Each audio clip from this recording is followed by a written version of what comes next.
discover, in this case, on Maui. Wailea Beach is our choice as the number 4 beach in the countdown. To discover number 3, we journey to Hana and visit Hamoa Beach. Hamoa Beach is number 3. Author James Michener called Hamoa the most perfect beach in the world. It's agreed. This spectacular place, set in the solitudinal comfort of Hana, surrounded by lush vegetation, provides the perfect respite from a chaotic world. Here, beauty abounds. The beach adjoins the property of the Hotel Hana Maui, and the resort is gracious enough to allow public use of some of its facilities. So when in Hana, be sure to allow time for a visit to the number 3 beach in our countdown, Hamoa Beach. Our number 2 beach. This Pacific jewel is one of the last large undeveloped beaches in Hawaii, and that's a big part of what makes it so special. Makena Beach, also known as Big Beach, offers an unparalleled expanse of sand and amazingly crystal clear blue waters. Because Makena Beach remains undeveloped, it preserves an enchanting allure to those seeking a spot where the main attractions are the sun, sand, and the surf. The number 2 beach on Maui is Makena's Big Beach. We now reveal what is widely considered Maui's most celebrated seaside destination and the top beach in our countdown, Ka'anapali Beach. Ka'anapali is number 1. On both the north and south sides of Black Rock, from one end to the other, you'll find the best Maui has to offer. It's listed among the world's best. Black Rock is great for snorkeling. I saw lots of cool fish. Ka'anapali Beach is great because it has this wonderful walkway up and down the beach. Whalers Village has lots of great shops. And it's right off the beach. Great for the kids, great vacation place. Digme Beach is cool. There's so many things to do here. There's surfing, skimming, boogie boarding. It's my favorite beach. And of course, that mesmerizing Maui sunset that's in perfect harmony with Ka'anapali Beach. Spend some time here, and you're sure to agree that Ka'anapali lives up to its billing as one of the top beaches in the world and deserves the title of number 1 on Maui. There's no question, Maui is blessed with miles of gorgeous beaches, and our top 10 list is only a small sampling of what the island has to offer. We encourage you to explore and enjoy all of Maui's beaches and then compile your very own list of favorite stretches of sun-draped sands. Now, there's only one question remaining. Which way to the beach?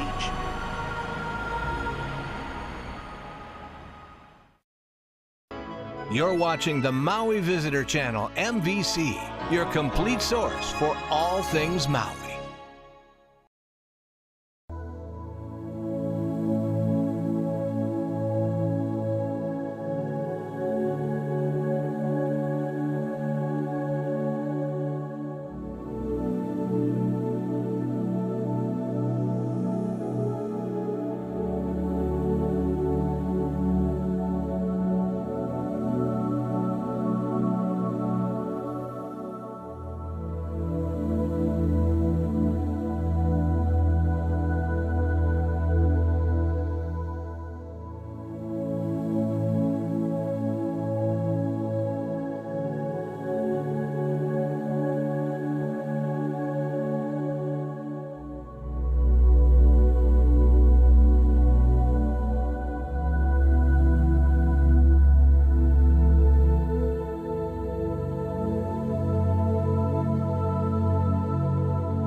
Everyone loves to go home with a beautiful Hawaiian tan.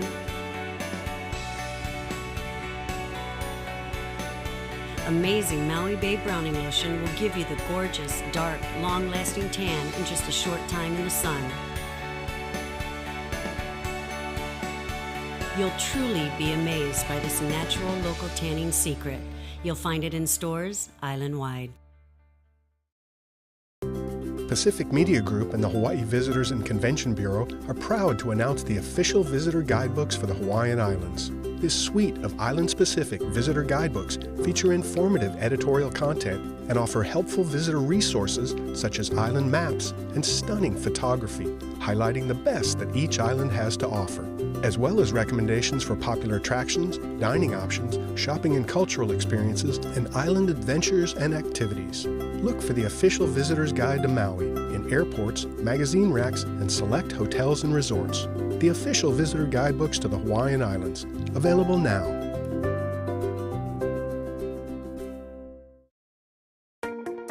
Be sure and check out MVC's YouTube channel and watch all the content you see here on the Maui Visitor Channel streaming on YouTube.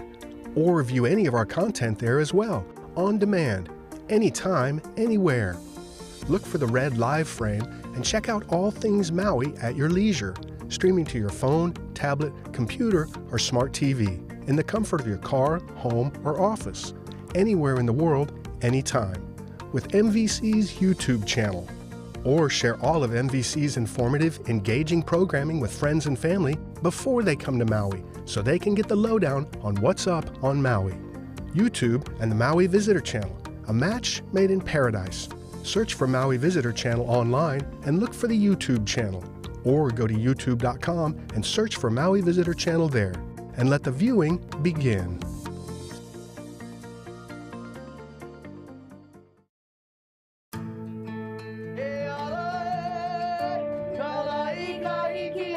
I love sharing the beautiful islands. We have an opportunity to share and to educate on how beautiful our islands are.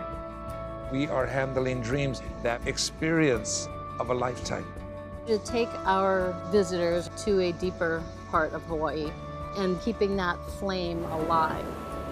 Quality's Adventure is an adventure on its own. It's an interactive adventure. Give us a chance to reach you on a level that is the spirit of home. Because it's authentic, because we're real. That's who we are. This is a place where you celebrate life. Everything around you is beauty. And you see that love, you see that beauty. The energy that is here, it's a journey that you have to take.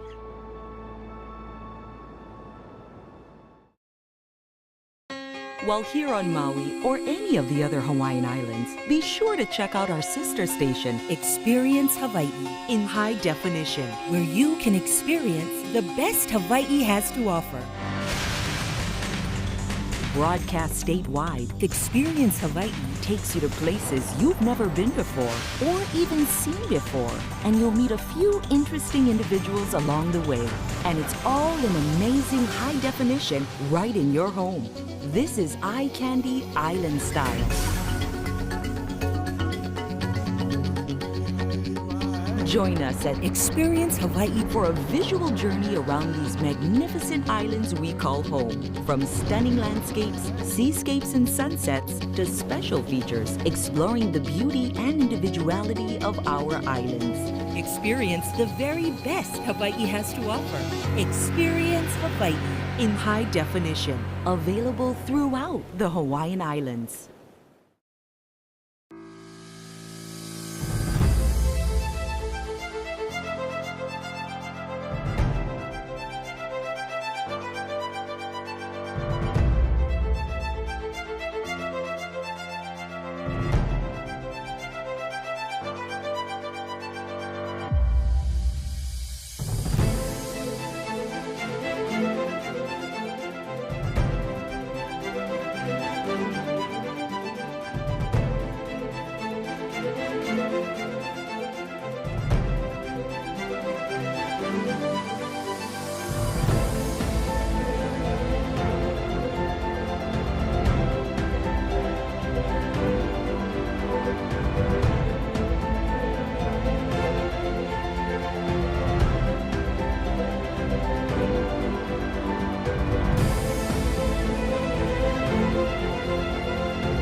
You're watching the Maui Visitor Channel, your complete source for all things Maui.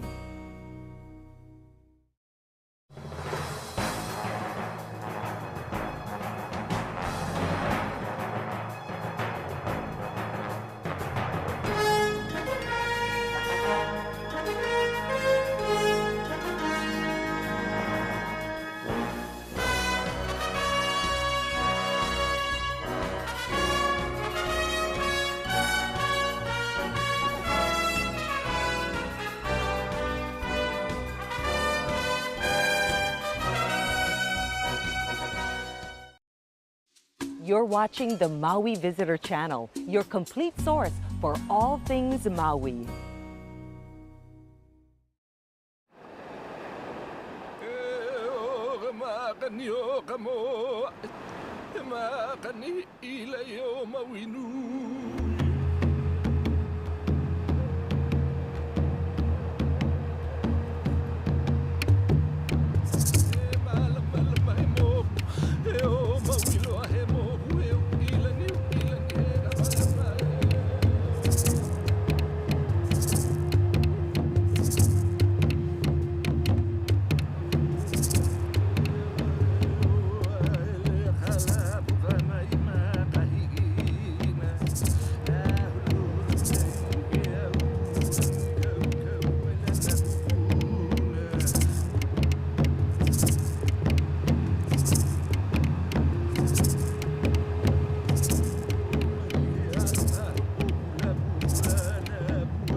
Aloha and welcome to Maui. I'm your host, Celeste Akeo, and thanks for tuning in the Maui Visitor Channel.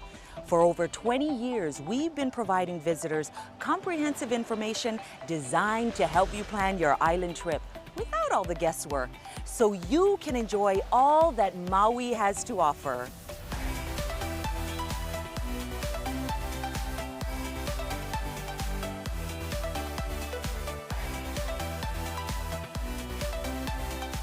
We begin our journey with Maui Island of the Sun. Greg Gleason gives an overview of Maui's major destinations, including the majestic Haleakala crater and a trip on the famous road to Hana. And that's not all. We'll also reveal Maui's top 10 beaches, giving insight on the island's hottest sunspots. And if you're wondering about those islands you see outside your window, we'll actually take you to them.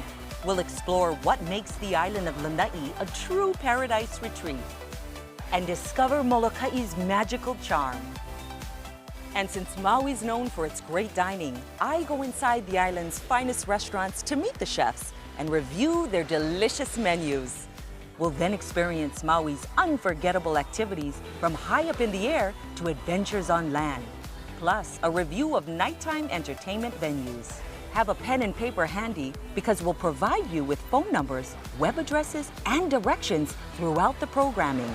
So sit back, relax, and let us show you all that Maui, the #1 island in the world, has to offer. And now, here's Greg Gleason with Maui Island of the Sun.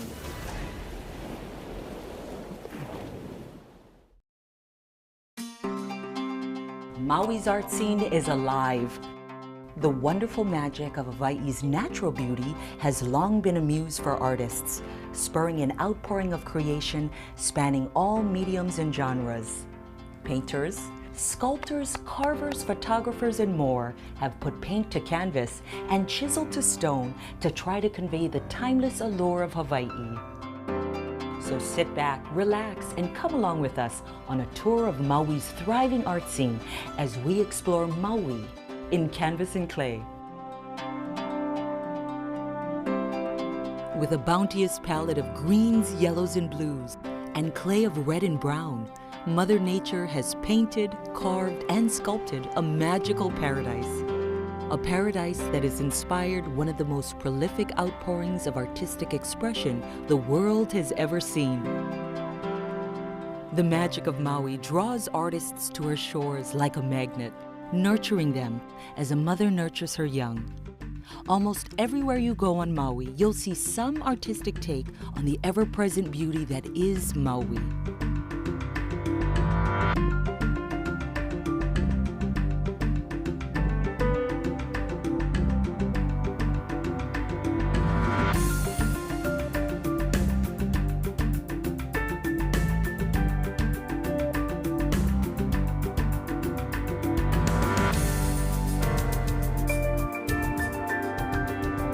And with literally hundreds of artists actively working on Maui, it's been said that more art is sold here than any other place in the entire mainland, outside of New York City. And if you've ever been on Lahaina's famous Front Street on Friday night, art night, it's easy to see why.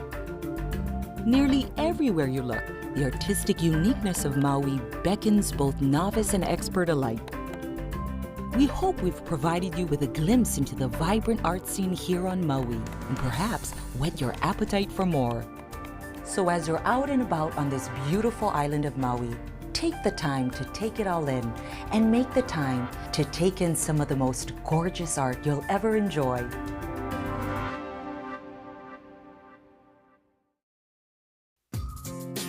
Today's Maui is alive with a vibrance and energy welcoming both those who visit and those who call this land their home. Maui is a cultural melting pot, bringing people together from all over the world, and still maintains its identity as a sacred island. Each year, nearly 2.5 million people select the Valley Isle as their travel destination. And it's no surprise. Combine the sandy coastlines, the spectacular views, the food, the shopping, the activities, well, you get the picture. Maui is the second largest Hawaiian island, about twice the size of the island of Manhattan. Given its size and diverse set of environments island-wide, from the daytime into the night, there'll be no shortage of things to do here. From the air, Maui presents helicopter tours of Haleakala, Hana, and the West Maui Mountains. In the water, you can see the island from above or below. Snorkeling and surfing both are easily accessible from shore, and boat trips here offer all kinds of adventures, like sailing, fishing, or in the wintertime, whale watching. On land, take your pick. Trails abound throughout the island for hiking and exploring. Golf courses here provide powerful views to go with challenging play. And amazing restaurants serve up culinary delights. Of course, Maui's also the perfect place to just kick back and put life on hold for a while. Beaches, mountains, rainforests, and even a volcano. It's no wonder visitors keep coming back time and time again. So sit back, relax, and come with us as we explore the island of Maui. Our first destination takes us to Upper West Maui. It's Kapalua, which in Hawaiian means arms embracing the sea. Nestled within rolling pineapple hills, Kapalua provides a charming, intimate feel with spectacular views of Maui's west side, as well as Molokai off in the distance. At Kapalua Bay, you can enjoy beautiful waters, majestic views, and nice, cool breezes coming off the ocean while relaxing in the sand. Right next door is the Montage Kapalua Bay, an ultra-elegant enclave of oceanfront resort suites, as well as privately owned residences directly overlooking the bay, offering luxury homes with all the amenities of a complete resort, along with a uniquely Hawaiian sense of place and seclusion. Higher on the hillside, the Ritz-Carlton Hotel perfects a luxury stay. A mix of restaurants, tennis, and an immaculate 10,000 square foot, 3-level swimming pool make it difficult to leave. In between the fairways and the ocean, you'll find luxurious condominium rentals, the Kapalua Villas. Indulge yourself in recreation with nearby golf, 3 swimming pools, and 2 private tennis courts. Those who visit Maui to play golf come to Kapalua, where 2 world-class courses await your challenge: the Bay Course and the Plantation Course. The Honolulu General Store has been a staple in these parts since the 1930s and is a popular pit stop for people passing through. Throughout the year, Kapalua plays host to several outstanding events. Each January, Kapalua hosts a Tournament of Champions. Golf greats like Ernie Els, Vijay Singh, Sergio Garcia, and Tiger Woods have competed for a share of the multi-million-dollar purse. Each June, the Kapalua Wine and Food Festival draws thousands from around the world to enjoy a weekend of wining and dining. For those looking for life in the fast lane, check out nearby Honolulu Bay. The winter months bring in some of the best of the pro surfing world to showcase their skills and face off in top-level contests. And when the winter north swells calm into summertime, Honolulu Bay, which is a designated marine life conservation area, is a world-class snorkeling and diving spot with no shortage of curious and colorful inhabitants. We'll take you on a tour of another West Maui destination, Ka'anapali, right after this break.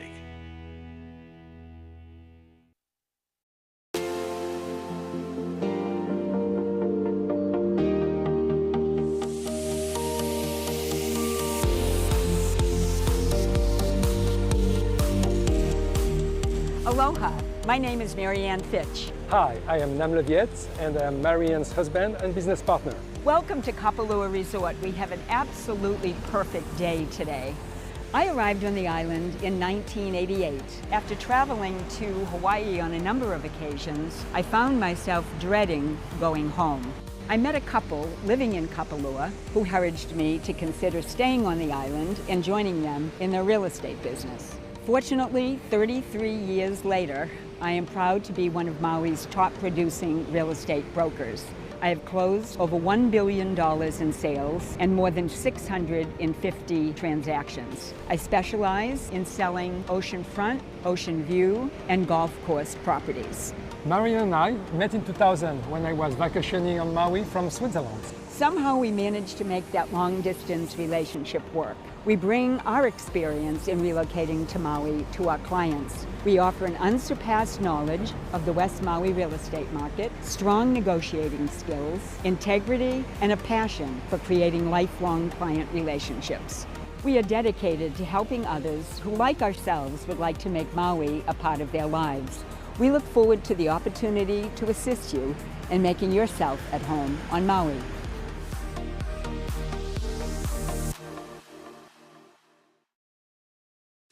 You're watching the Maui Visitor Channel, your complete source for all things Maui.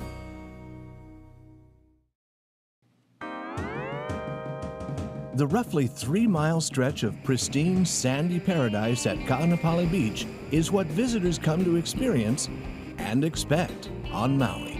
And they're never disappointed. As Hawaii's first master plan destination resort, Ka'anapali still serves as a model for resorts around the world. Fringed in coconut palms, soft sand, gentle waves, and the emerald-coated West Maui Mountains. It's not hard to see why. From one end to the other, Ka'anapali is a sun soakers, spa seekers, and island dreamers paradise. Sand and sea, up high and down below. You'll find action and attractions for every age and inclination. On the north end of Ka'anapali is the sacred site of Black Rock, believed to be the jumping-off point for spirits entering the afterlife. And the tradition continues with countless daredevil divers and nightly sunset ceremonies.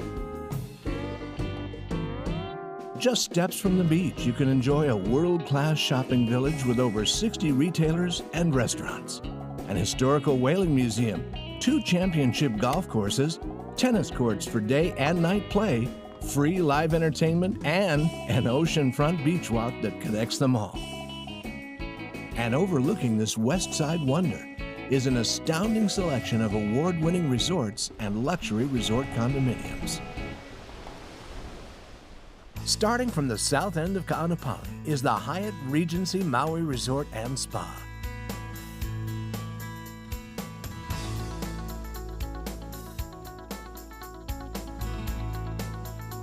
This lush beachfront property features expertly manicured gardens and a unique collection of art and wildlife.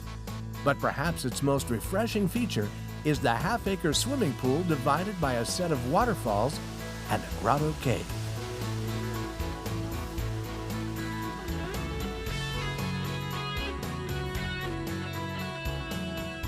Next door is the Marriott Maui Ocean Club, with immaculately manicured gardens and beautiful waterfalls. This resort offers elegance and comfort in an ideal beachside location. Its spectacular 3.5-acre super pool includes plenty of slides and a kids' shipwreck play area that's perfect for the family.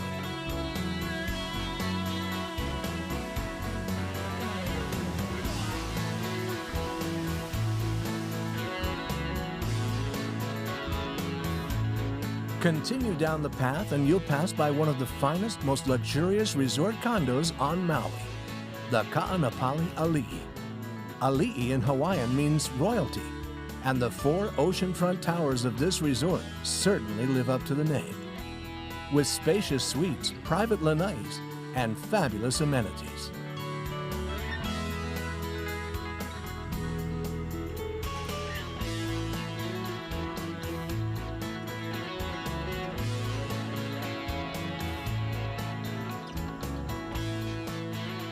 Just about halfway down the beach is the Westin Maui Resort and Spa, a heavenly oasis of swimming pools, tranquil waterfalls, hidden gardens, and private cabanas. The Westin combines lavish accommodations with breathtaking views of the Pacific and neighbor islands of Lanai and Molokai.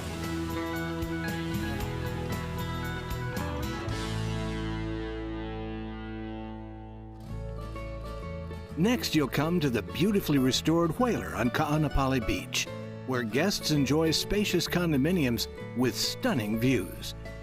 Best known for its premier location, the Whaler recently underwent a $35 million renovation that includes a serene beachside pool and relaxing koi pond. The next stop on the scenic walking path is Ka'anapali Beach Hotel, often called one of the most Hawaiian of all the resorts. This beautiful seaside property truly embraces the Hawaiian spirit, with on-site cultural activities and crafts, plus daily hula performances that are open to the public.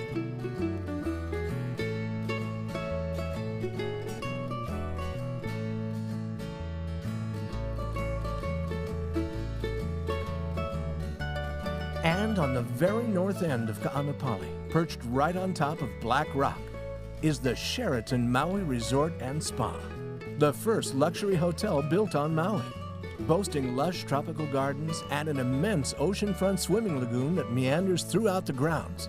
This resort is the perfect finish to South Ka'anapali's luxury hotel lineup.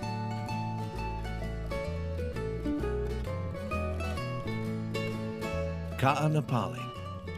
When we come back, we'll explore beyond Black Rock to the quiet side of Ka'anapali.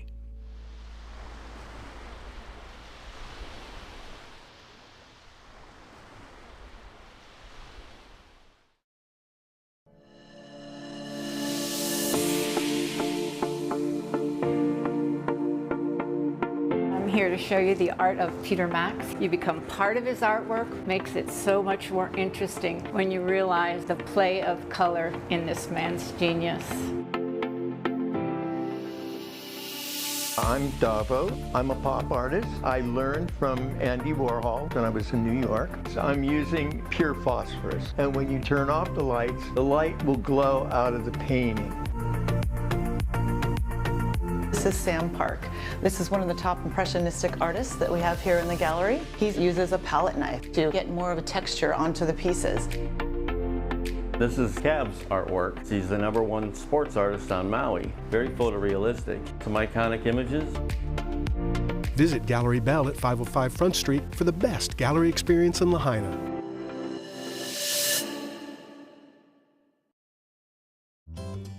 Continue north past Black Rock, and you'll be surprised by what you find. Golden sands as far as the eye can see. Coconut palms dancing in cool island breezes.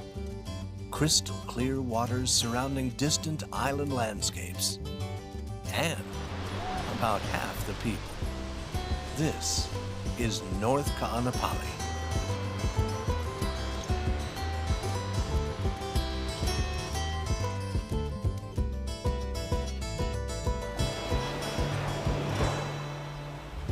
Though North Ka'anapali, often called Airport Beach, is hardly a secret, it still remains the quiet side of Ka'anapali. With a well-maintained coastal beach walk, excellent facilities, an expansive grassy lawn with barbecues and picnic tables, endless opportunities for snorkeling and diving, and that magical Maui shoreline, North Ka'anapali is one of West Maui's gems. The resorts on this side of Black Rock have a decidedly laid-back appeal that perfectly complements North Ka'anapali's easygoing charm. Along the emerald fairways of Ka'anapali North Golf Course is the outrigger Maui El Dorado. Here the surroundings are relaxed, friendly, and stunningly lush.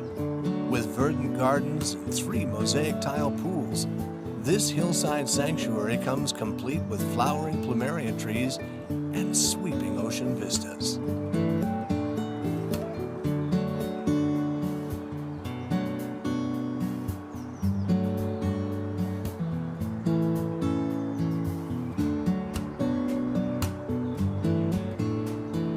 Set in a tropical, intimate oasis, the Royal Lahaina Resort enjoys a prime beachfront location.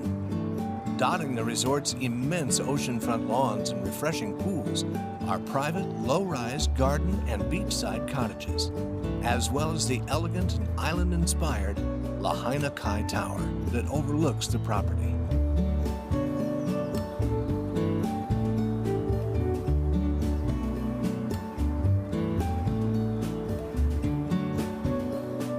Situated on 11 incredible acres of manicured gardens, Maui Ka'anapali Villas is a beachfront condominium resort unlike any other.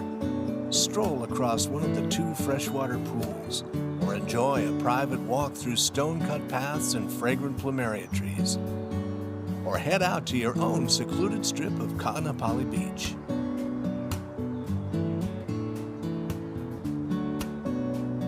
From magnificent views to unprecedented amenities, the Westin Ka'anapali Ocean Resort Villas is an idyllic setting on exclusive oceanfront property. With its extensive grounds, lush tropical gardens, and spectacular pools, this premier vacation ownership resort is a sophisticated addition to America's favorite beach.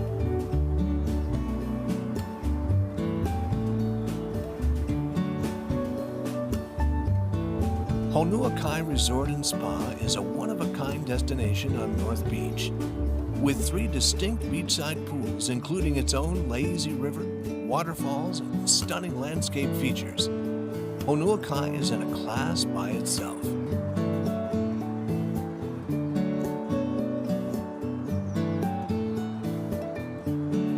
Stop by for a meal at Duke's Beach House, or enjoy your own private cabana in paradise.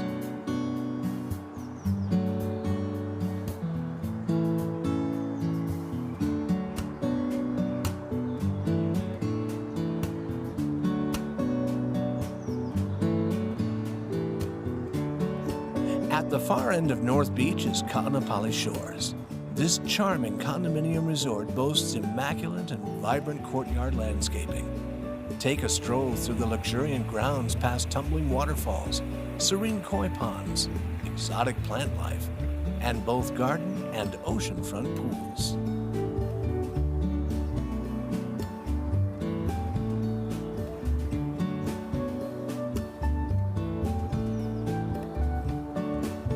Whether you choose to stay here or just play here, North Ka'anapali is the perfect slice of island paradise.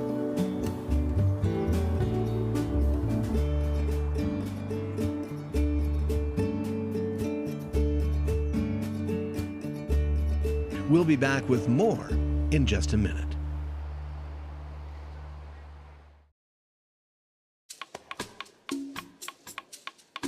You're watching the Maui Visitor Channel, your complete source for all things Maui.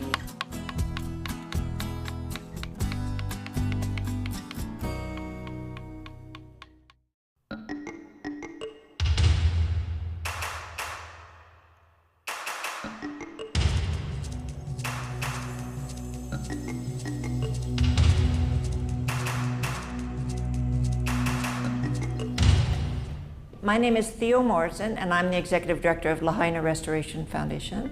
I've been in that position for 11 years, and prior to that I did other work in Lahaina with nonprofit community groups. So in total, it's about 28 years working directly in downtown Lahaina. What's so unique about Lahaina compared to any other place in Hawaii is that during every era of Hawaii's history, Lahaina was a dominant place. During the pre-contact era, during the monarchy era, during the whaling era, during the missionary era, during the plantation era, and now during the tourism era. And doubly unique to that whole situation is that the history has been saved. Lahaina is a tapestry of remnants from all these different eras. And you can actually walk, and I discovered this myself, you can actually walk through history along Front Street. Front Street is a very old road. It used to be called Alanui Mo'i, which is the King's Way. Today, you could start at Shaw Street, Shaw and Front Street, walk down past Moku'ula, which is the sacred island and where the monarchy lived, and prior to that, the high chiefs lived. And then you walk to Prison Street. There's a prison on that street, which was built during the whaling era. And then you keep walking till you go past the Lahaina Courthouse, which is part of the monarchy period. Then you go into the Baldwin House, which is the missionary period. And then you start walking through town. That's the plantation era, all those buildings. And then you end up at the Outlet Mall, the epitome of the 21st century, all on one street, yeah. In the ancient times, like Dickinson Street was a river. There was like several rivers, streams running down, fresh water, abundant fresh water, abundant fish in the ocean. And the weather, as you know, is just beautiful here. There was, all of Lahaina was covered by ulu trees, which created this tremendous shade. And from the early explorers that came here, there's written records of how Lahaina was above and beyond anything else they'd seen in the South Pacific and all the places they'd gone, with all the taro fields under the ulu trees. They said it was just amazing. The physical configuration, I guess you'd say, of this place just became a natural for its growth and popularity. The earliest recorded human habitation in Lahaina was around 400 AD. Prior to the monarchy being developed, this is where the high chiefs came. So Moku'ula, that became the home of Kamehameha III. It already was the logical place. It's a very special sacred place. When the plantation Pioneer Mill was established in 1860, and they started diverting the water. And when they diverted the water, Moku'ula dried up. Kamehameha III had already moved the capital to Oahu, so the whole interest sort of shifted that way, and then all the water was diverted. Moku'ula became definitely not what it was before. It became a marsh, actually. And then later on, it became a ball field. And only recently, like in 1980s, 1990s, was the actual history remembered, and they did an archaeological dig, and they verified that the island was there, that the bridge to connect the island to the other part of town was there. And that's when it really started, was after that dig done by the Bishop Museum. Kamehameha III is the one that really developed the whole nation of Hawaii as a monarchy. So here, by the harbor, is where they actually wrote the first constitution for the nation of Hawaii. The missionaries were involved with that too. They gave them the framework around which to form their government. During Kamehameha III, probably his greatest achievement is guiding the nation of Hawaii during this very tumultuous time when the Western influence was so great on the people and on the whole nation. And they were bringing in new technology at the time, new things, government, all those things, and he was very open as well as still protecting his people. I would say he was like a visionary. He could see that Hawaii had to adapt what the changes in the world, like developing the constitutional monarchy. And they also traveled, Kamehameha III, Kamehameha IV, they traveled to other countries like Europe to learn about what was going on and to also develop relationships as a country to other powers at the time in the world. It was amazing when you consider how isolated they were.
You're watching the Maui Visitor Channel, MVC, your complete source for all things Maui.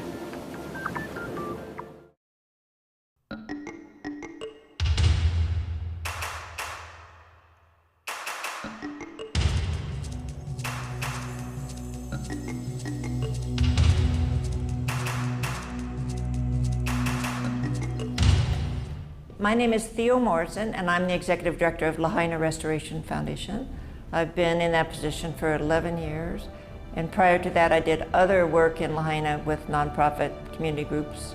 So in total, it's about 28 years working directly in downtown Lahaina. What's so unique about Lahaina compared to any other place in Hawaii is that during every era of Hawaii's history, Lahaina was a dominant place.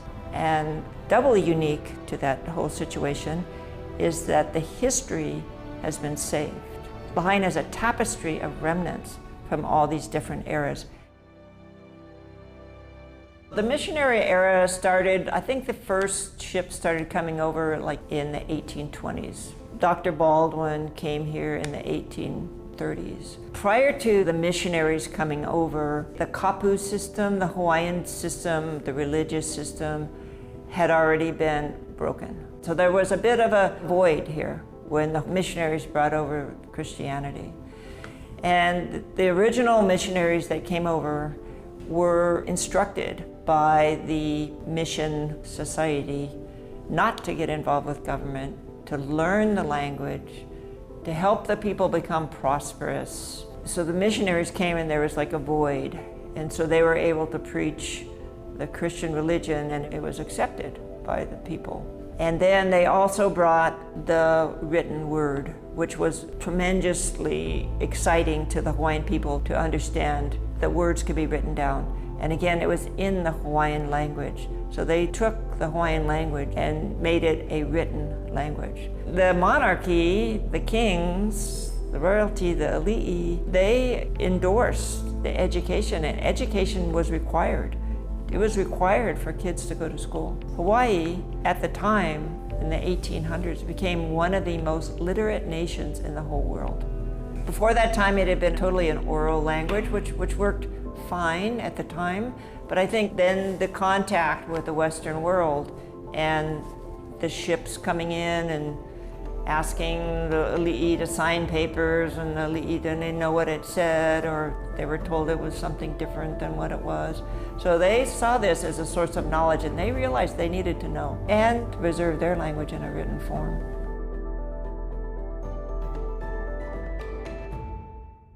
Dr. Baldwin, he was a doctor as well as a missionary. He came to Lahaina and he just became a very dominant force in the community. He just loved the people, and whenever he was preaching, it was always in Hawaiian, and they spoke in Hawaiian, and their books, etc., were in Hawaiian. One of the most significant things he did was stopped the smallpox epidemic on Maui, because he understood vaccines. And he himself was immune to smallpox, but he also knew the dangers of smallpox. Smallpox came in from some of the foreign ships, and so Oahu was hit first because he had more ships coming in. This became his passion in life. And if you read his letters, he talks about how he really wants to preach and, follow that path, but he absolutely feels obligated to vaccinate the population of Maui to save them from smallpox. So he gets on horseback and he rides around all the way to Hana to vaccinate people.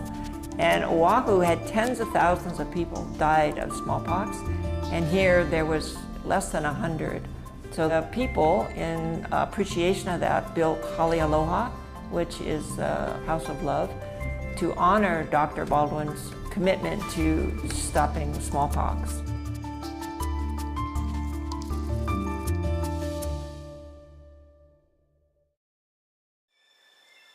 When you're here in Hawaii, you have to think about it from a Hawaiian perspective.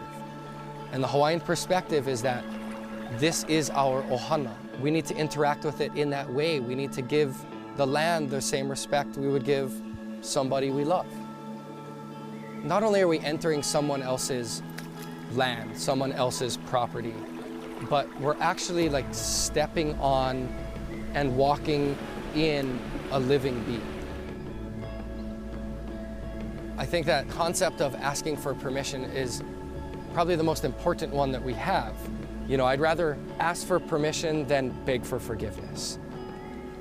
The old environmental credo still stands, right? We want to take only pictures, leave only footprints. And if we can take that mentality back and spread those ideas around the world, then the world would be a much better place. You're watching the Maui Visitor Channel, your complete source for all things Maui.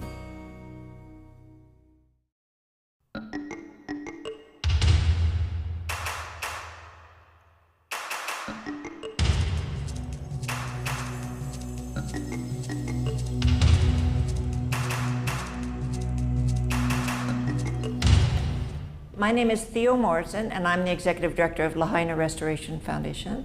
I've been in that position for 11 years, and prior to that I did other work in Lahaina with nonprofit community groups. So in total, it's about 28 years working directly in downtown Lahaina. What's so unique about Lahaina compared to any other place in Hawaii is that during every era of Hawaii's history, Lahaina was a dominant place. And doubly unique to that whole situation is that the history has been saved. Lahaina is a tapestry of remnants from all these different eras. The whaling era was actually very short. It was only about 30 years. It started around 1830 and it ended in 1860. And there's also a lot of misinformation about what Lahaina was during the whaling era. Lahaina was never the whale capital of the Pacific. That was a misnomer that was kind of developed during the 70s as a marketing tool for Lahaina. It never was that. The whaling ships came here not to kill whales. They came here, or even look at whales like they do now. They came here to reprovision. So they'd come from the east coast of the United States and that's a long trip. That's 6 months to get here. So they'd get here and then they'd re-provision here, which was great for the town, economically for the town, and for the farmers. And then they would take off and go up to the Arctic to kill whales. And then on the way back, when they're full of, after like, sometimes they stayed up there for like 3 years, they'd come back, and again, they'd stop here and re-provision, and then head back home. And when they stopped here, each whaling ship had like about 30 guys on it, and their basic theory was there was no God west of the Horn, and so they were here to party and drink and really created a lot of ruckus, which is why the old Lahaina prison was actually constructed. And if you read the letters, like from Dr. Baldwin, he wrote lots and lots of letters. The missionaries were on the side of the Hawaiians, constantly trying to curb the drinking and the carousing that went on when these whaling ships were in the port. Sometimes there was up to 100 ships in Lahaina with 30 guys on each ship that had been away from all the good things in life for like, 3 years. So yeah, it was pretty bad. And what missionaries were trying to do was stop the sale of alcohol here. And they did for a couple of years. They were able to do that. And the ship captains, who actually came right here to the Master's Reading Room, that's why it's called that, they totally supported that too. But it was just extremely difficult to do that. There's a lot of grog shops up and down Front Street, because that's what these guys wanted. But it all came to a screeching halt when they started to kill so many whales that the whales diminished in number. So they had to go further and further north. So in the 1860s, a huge number of whaling ships were actually caught in the ice up north and were destroyed. All the men were able to escape in their little whaling boats to another ship that wasn't stuck in the ice. But that was a huge blow to the whaling industry, and then shortly after that they discovered oil. And that just put the end to the whole thing. So it was like the crash of the stock market for Lahaina. It was huge. During the whaling era, Kamehameha III saw how the whaling ships were having trouble getting in at night, trying to see where the harbor was. So he built a lighthouse. It was the first lighthouse in the Pacific. When it was first built, it was lit with whale oil. Then it transitioned to kerosene at the end of the whaling era. Then it transitioned to electric. And now, in 2009, it transitioned to solar. Although not the same structure, obviously, but the same place still exists. It's still a functioning lighthouse at Lahaina Harbor. To me, that one structure exemplifies what the historic district is. Through all those eras of Lahaina's history, starting with the whaling era, it's been doing its job.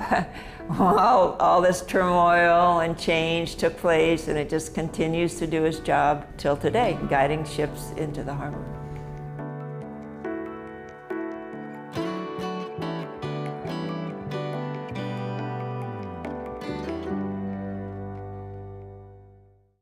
"24 years of experience in 11 different countries. As a lover of art, Moana Glass and Ryan Staub Gallery are an experience like no other. You will see glass artwork here that you won't find anywhere else in the world. Every single piece is made right here on Maui by people who live right here on Maui. I'm Ryan Staub, and this is Moana Glass and Ryan Staub Gallery. Find us on moanaglass.com.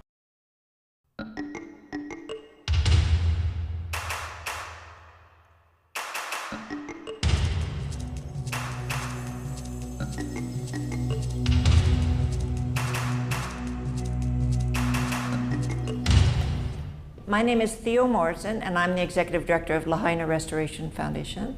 I've been in that position for 11 years, and prior to that I did other work in Lahaina with nonprofit community groups. So in total, it's about 28 years working directly in downtown Lahaina. What's so unique about Lahaina compared to any other place in Hawaii is that during every era of Hawaii's history, Lahaina was a dominant place. And doubly unique to that whole situation is that the history has been saved. Lahaina is a tapestry of remnants from all these different eras. After the whaling area, it became the plantation era. So that's when 1860 when the Pioneer Mill was built. And then Lahaina converted to a plantation town. Pioneer Mill was a very successful sugar mill. They actually bought up many of the other mills that had started. So it was one of the larger mills. It actually closed in 1999. When it closed, the only last one left was the Pu'unene Mill. The biggest thing it brought in was people from the immigrants, because to produce sugar, it takes a tremendous amount of labor. And so the Pioneer Mill Company and all the different sugar companies had to go outside of Hawaii to bring in labor. So they went to China was the first country that they went to. They went to countries where the people were desperately poor and they wanted a better life. And this was a better life. The Filipinos, they just got a whole bunch of different immigrant groups to come and work in the fields and work in